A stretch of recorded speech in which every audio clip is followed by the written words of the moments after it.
سوال یہ پوچھا گیا ہے کہ اگر کوئی شخص سفر کی حالت میں جان بوجھ کر یا انجانے میں، اس کو علم نہیں ہے، وہ پوری نماز پڑھ لیتا ہے، قصر نہیں کرتا، تو کیا ایسے شخص کی نماز ہو جائے گی؟ الحمدللہ والصلاة والسلام علی رسول اللہ، اما بعد۔ سفر کے دوران نماز قصر کرنا یہ نبی علیہ الصلوۃ والسلام کی سنت ہے، یہ اللہ رب العزت کی طرف سے دی گئی رخصت ہے، اس رخصت کو قبول کرنا چاہیے۔ نبی علیہ الصلوۃ والسلام نے جب بھی سفر کیا آپ نے نماز قصر کی۔ آپ سے ثابت نہیں ہے کہ کبھی آپ نے سفر کے دوران نماز قصر کی بجائے مکمل طور پہ ادا کی ہو، 2 رکعتوں کی بجائے 4 رکعتیں ادا کی ہو۔ امام بخاری اور امام مسلم دونوں روایت کرتے ہیں انس بن مالک رضی اللہ تعالیٰ عنہ سے کہ ہم نبی علیہ الصلوۃ والسلام کے ساتھ مدینہ سے مکہ گئے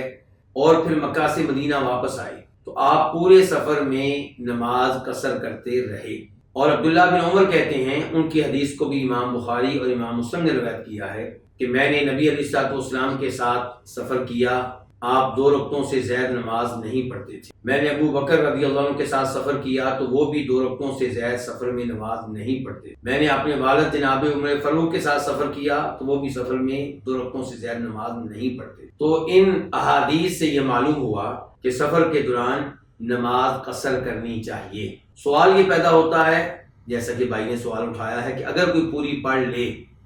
تو اگر کوئی لاعلمی میں پڑھ لیتا ہے تو انشاءاللہ اس میں تو کوئی مسئلہ نہیں ہے، لیکن جس کو معلوم ہے کہ میں مسافر ہوں اور یہ بھی معلوم ہے کہ نبی علیہ الصلوۃ والسلام سفر میں ہمیشہ نماز قصر کرتے تھے، پھر بھی وہ نماز پوری پڑھتا ہے تو اس کا یہ عمل، کئی علماء کرام کہتے ہیں کہ یہ حرام ہے، اس پہ گناہ ملے گا، اور کئی کہتے ہیں حرام نہیں ہے لیکن مکروہ ہے، ناپسندیدہ ہے، اور کئی کہتے ہیں کہ جائز ہے، افضل نہیں ہے لیکن جائز ہے۔ افضل کیا تھا کہ وہ نماز قصر کرتا، پوری پڑھ لینا جائز ہے،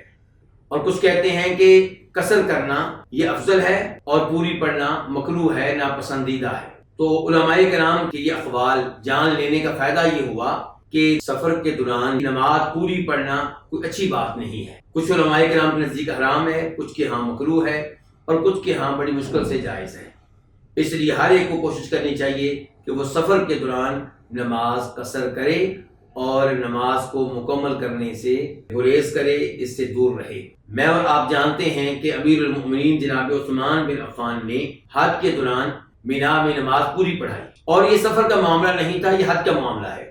اور حج میں آپ کی سنت یہ ہے کہ حاجی مینا میں، مزدلفہ میں، عرفات میں نماز قصر پڑھیں گے چاہے وہ مکہ کے رہنے والے، لیکن جناب عثمان بن عفان نے نماز پوری پڑھائی۔ عبداللہ بن مسعود کو اس بات کا علم ہوا رضی اللہ تعالیٰ عنہ، کہنے لگے کہ اگر میں 2 رکعتیں ادا کروں اور وہ اللہ قبول کر لے تو مجھے یہ زیادہ پسند ہے اس سے کہ میں 4 رکعتیں ادا کروں۔ ان الفاظ سے بھی آپ اندازہ لگا سکتے ہیں کہ جہاں پہ نبی علیہ السلام نے نماز قصر کی ہے وہاں پہ قصر کرنی چاہیے، اور قصر کی بجائے نماز کو 4 رکعتوں کی شکل میں ادا کرنا، اس سے بچنا چاہیے۔ واللہ تعالی اعلم۔